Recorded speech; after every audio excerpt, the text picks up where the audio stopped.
Assalamualaikum warahmatullahi wabarakatuh. Perkenalkan, nama saya Muhammad Ardi Setiawan Jamil. Perkenalkan, nama saya Andika Giwangkara. Kami dari kelas 10-2. Pangeran Diponegoro merupakan pahlawan nasional yang pernah memimpin Perang Diponegoro pada tahun 1825 sampai 1830 melawan Belanda. Perang Diponegoro atau Perang Jawa menjadi salah satu perang tersulit dan terbesar yang pernah dihadapi Belanda selama berpendudukannya di Indonesia. Pangeran Diponegoro memiliki nama asli yakni Bendara Raden Mas Antawiryo. Beliau merupakan pria kelahiran Yogyakarta pada tanggal 11 November 1785. Ia berasal dari keluarga bangsawan. Ayahnya merupakan Sultan Hamengkubuwono III. Dan ibunya bernama R.A. Mengkarawati.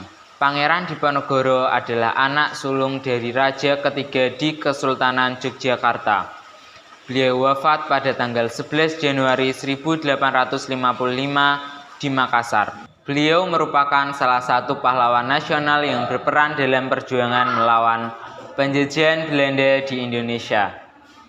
Diponegoro adalah pemimpin dalam Perang Jawa, atau lebih kita kenal dengan sebutan Perang Diponegoro. Berlangsung pada tahun 1825 hingga 1830. Berasal dari keluarga bangsawan, namun Pangeran Diponegoro lebih suka kehidupan yang lebih dekat dengan rakyatnya. Kehidupannya banyak dihabiskan untuk mempelajari ilmu agama. Ia tinggal di rumah eyang buyutnya di Tegalrejo. Pangeran Diponegoro terkenal akan pemberontakannya terhadap kesultanan atau keraton yang saat itu di bawah pengaruh penjajahan Belanda. Perlawanan ini kemudian berkembang ke arah peperangan disebut dengan Perang Jawa. Perang ini ia sebut perang menghadapi kaum kafir. Diponegoro mendapat simpati dari sebagian besar kalangan rakyat atas perlawanan yang ia lakukan. Perang Diponegoro sangat merugikan pihak Belanda. Diakibatkan karena banyak menelan biaya dan banyak juga pasukan militer Belanda berguguran.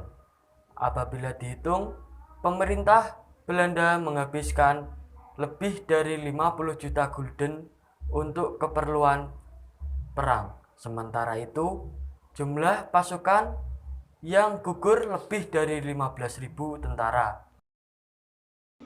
Oleh sebab itu, Belanda mengeluarkan perintah bagi siapa saja yang bisa menangkap Pangeran Diponegoro akan mendapat imbalan yang cukup banyak, yaitu sekitar 50.000 gulden. Strategi Belanda tersebut gagal menangkap pemimpin Perang Jawa tersebut. Dengan alih-alih perundingan gencatan senjata dan perdamaian, Diponegoro menemui Jenderal de Kock di Magelang.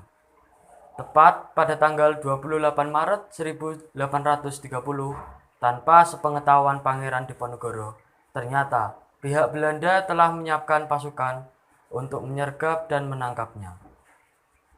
Pangeran Diponegoro akhirnya ditangkap, kemudian diasingkan ke Ungaran, lalu dibawa ke Semarang. Lalu ia dipindahkan ke Batavia dan Makassar.